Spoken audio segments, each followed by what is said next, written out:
Welcome back, everyone. Ready to dive deep? Today we're going to be like well, not exactly like war correspondents, but More like emotional archaeologists, I'd say. yeah, that's good. We're going to be unearthing these powerful personal stories that live within war, Yeah. you know.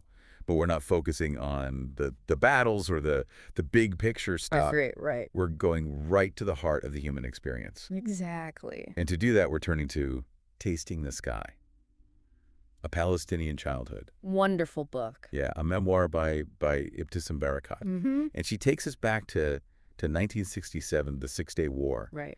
through the eyes of a child. A powerful perspective. Yeah, and for this deep dive, we're zeroing in on two of her letters, a letter to no one and then a letter to everyone. Such a powerful pairing. Yeah, and they're so different, right? Yeah. But it's like she gives us both sides of the coin. I think that's a really great way to put it. One is this intensely personal account, Mm-hmm. and then the other kind of expands outward, Yeah. To humanity as a whole. to the world. It's amazing how she does that. So let's jump right in Okay. with a letter to no one.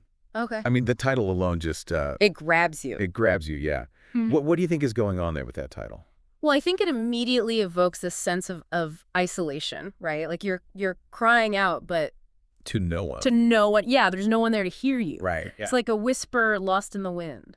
And I think that really captures what Burkhardt was feeling during the war. Mm-hmm. Right. I mean, imagine being a child and your whole world is just Upheaved. yeah. Yeah. You're forced to flee your home. Yeah.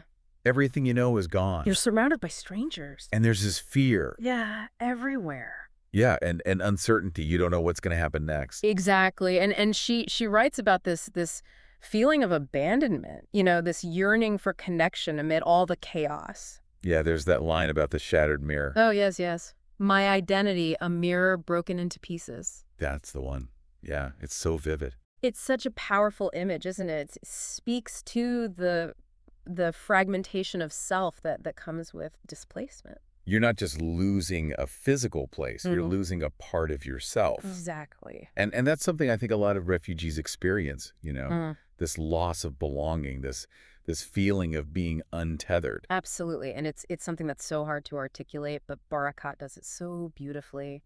Okay. Then we shift gears. We get a letter to everyone. Yeah, it's quite a contrast. Totally. Yeah. And it's interesting because it's like she's moving from this deeply personal space Mhm. to this global stage. Yeah, like she's addressing the whole world. And she's saying, Listen, this happened to me, but it could happen to anyone. Yeah. She wants us to see the universality of suffering. that war isn't just something that happens over there. Right. It's a human problem. And it's not just a call to awareness. There's something more there. Yeah, it's a call to action. And it's interesting because it's not angry, No, not all. It's Willful. yeah, there's this resilience that shines through. Remember that line about planting seeds of hope? Planting seeds of hope in the scorched earth of war. Yeah.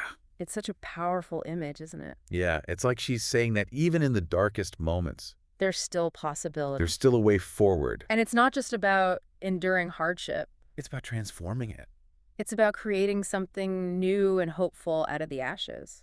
It really challenges the way we think about resilience, doesn't it? It does. It's not just bouncing back. It's about growth. It's about using your experiences to make the world a better place. And I think it's all the more powerful because of the way Barakat structures the letters you know. Oh, absolutely. We start in this very intimate space with a letter to no one. Mm. It's almost claustrophobic. You feel trapped with her. Yeah. And then with a letter to everyone, it's like the walls just open up. And we're suddenly in this vast expanse. It's almost philosophical.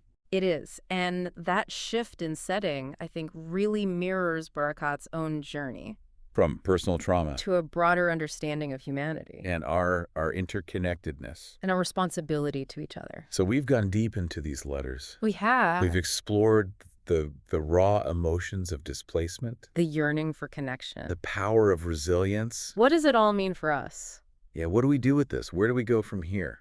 Well, I think Barakat gives us a clue, when she talks about building bridges. Bridges of empathy. Yeah, bridges of understanding. So how do we do that? How do we take these powerful stories like Barakat's and use them to create a more peaceful world? That's the million-dollar question, isn't it? Yeah, but I think it starts with listening.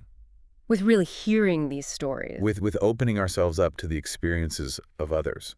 even when they're different from our own. And maybe it's about finding those seeds of hope that Barakat talks about and nurturing them. And planting them in our own communities. Even if it's just a small gesture. It all makes a difference. So as we wrap up this deep dive, I want to leave you with that thought, What seeds of hope will you plant today?